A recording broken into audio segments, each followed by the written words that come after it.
আমি নাটোর ঔষধি গ্রামের একজন চাষি মোহাম্মদ শহীদুল ইসলাম।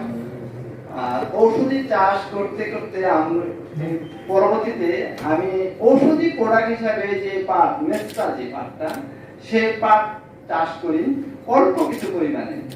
আর সেই অল্প পরিমাণ থেকে আমি এটা একটা চা প্যাকেট আমি দেখাচ্ছি। রোজেরাটি চিনি একটা চা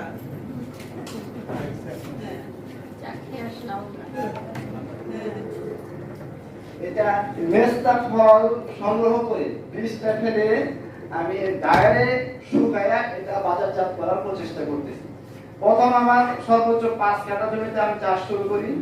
তারপরে বিভিন্ন ভাবে উৎসব হয়। প্রথম বীজটা সংগ্রহ হলো কিন্তু আমার পাট গবেষণা কেন্দ্র থেকে। আমাদের এলাকায় কিন্তু এটা একবারেই ছিল না, বাপদাদার আমলে কিছু কিছু ছিল। পরে আমি যখন এটা উদ্যোগ নিলাম, যেহেতু আমাদের ঔষধি গ্রাম, আমাদের এখানে প্রায় 300-400 প্রজাতির ওষুধ চাষ হয়। মাননীয় মন্ত্রী মহোদয় আমাদের এখানে সফর করে আসছে, কৃষিমন্ত্রী আব্দুল রাজ্জাক সাহেব। কারণ আমরা বিভিন্ন প্রোডাক্ট যেটা তৈরি করতেছি ন্যাচারাল, একদম ন্যাচারাল।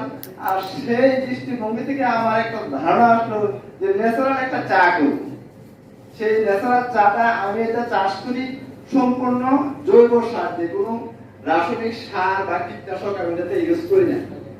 সেইভাবে আমি এটা চা আকারে বাজারজাত করতে গিয়ে আমি যে লাইসেন্সের প্রয়োজন হয় সেই লাইসেন্সটা করতে গিয়ে আমি দেখি যে এটা খাদ্য তালিকায় নাই।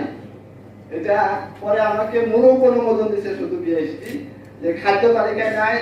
229টা তালিকার মধ্যে এটার নাম নাই।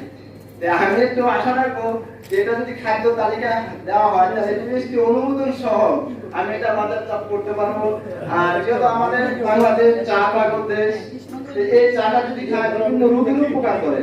যেমন বিশেষ করে আপনার যাদের প্রেশার বেশি, হাইপারটেনশন, সর্দি জ্বর কাশি, এই ধরনের বিভিন্ন উপাদান আছে। তাতে আমার কিছু নিয়মাবলী দেওয়া আছে বাবা, কি গুণাগুণ আছে সেগুলা লিপিবদ্ধ করা আছে। ওকে, থ্যাংক ইউ, ধন্যবাদ।